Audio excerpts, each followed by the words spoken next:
ఇక డీటెయిల్స్ చూస్తే కొడంగల్ నియోజకవర్గంలో రైతుల భూములను అక్రమంగా లాక్కుంటూ ఫార్మా కంపెనీకి అక్కడకు తీసుకొచ్చే ప్రయత్నంలో వందల కోట్లు చేతులు మారినట్లు అనుమానంగా ఉందని బీఆర్ఎస్ నేత మన్నె క్రిషాంక్ పేర్కొన్నారు. ఫార్మా కంపెనీ ఏర్పాటులో జరుగుతున్న అక్రమాలను నిగ్గు తేల్చాలని ఢిల్లీలోని ఎన్ఫోర్స్మెంట్ డైరెక్టరేట్ కార్యాలయంలో ఆయన ఫిర్యాదు చేశారు. అనంతరం క్రిషాంక్ మాట్లాడుతూ కొడంగల్ నియోజకవర్గంలో రైతుల భూములు తీసుకుని మార్క్స్పిన్ ఫార్మా కంపెనీకి కట్టబెట్టాలని ముఖ్యమంత్రి రేవంత్ రెడ్డి నిర్ణయించారని, ఆ ఫార్మా కంపెనీలో ముఖ్యమంత్రి రేవంత్ రెడ్డి అల్లుడైన కొలుగూరి సత్యనారాయణ రెడ్డికి 16 లక్షల షేర్లు ఉన్నట్లు తెలిపారు. కొడంగల్లో నిర్మించబోయే ఫార్మా విలేజ్ లో మ్యాక్స్బిన్ ఫార్మా కంపెనీ ఏర్పాటు పేరుతో కొన్ని కోట్ల రూపాయల నిధులు దారి మళ్లించినట్లు అనుమానంగా ఉందని పేర్కొన్నారు.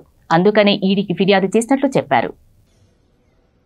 కొడంగల్ నియోజకవర్గంలో రైతుల భూములను తీసుకొని మ్యాక్స్బియన్ ఫార్మాకి కట్టబెట్టాలని ముఖ్యమంత్రి గారు నిర్ణయించారు.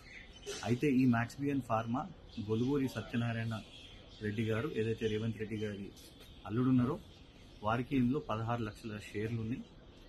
20 లక్షల షేర్లు ఎస్పీఎస్ ఫెసిలిటీ అండ్ దానికి సంబంధించిన డైరెక్టర్ అన్నం శరత్ గారు. గొలుగూరి సత్యనారాయణ రెడ్డి గారి కుటుంబం సభ్యుల మీద ఇప్పటికే ఈడీలో విచారణలు జరుగుతున్నాయి. వాళ్ళు ఎన్నో ఫ్రాడ్లు చేసిందని వాళ్ళ మీద దర్యాప్తులు కూడా జరుగుతున్నాయి. ఆ ఈడీ దర్యాప్తులో ఇప్పటికే కుటుంబ సభ్యులకు రుణాలను దారి మళ్లించిందని, ఫ్రాడ్లు చేసేదని, వాటితో ఆస్తులను చేసుకున్నారని, వ్యాపారాలు కూడా మొదలు పెట్టుకున్నారని ఈడీ విచారణ చేస్తుంది. అయితే ఈరోజు కొడంగల్ ఫార్మా చుట్టూ మ్యాక్స్బియన్ ఫార్మా ఏదైతే చర్చ జరుగుతుందో ఇందులో కూడా మరి నిధులు దారి మళ్లించినట్టు ఒక అనుమానం ఉన్నది. కాబట్టి మ్యాక్స్బియన్ ఫార్మా మీద విచారణ చేయాలని ఈరోజు ఈడీ కేంద్ర కార్యాలయంలో ఢిల్లీలో ఫిర్యాదు చేయడం జరిగింది.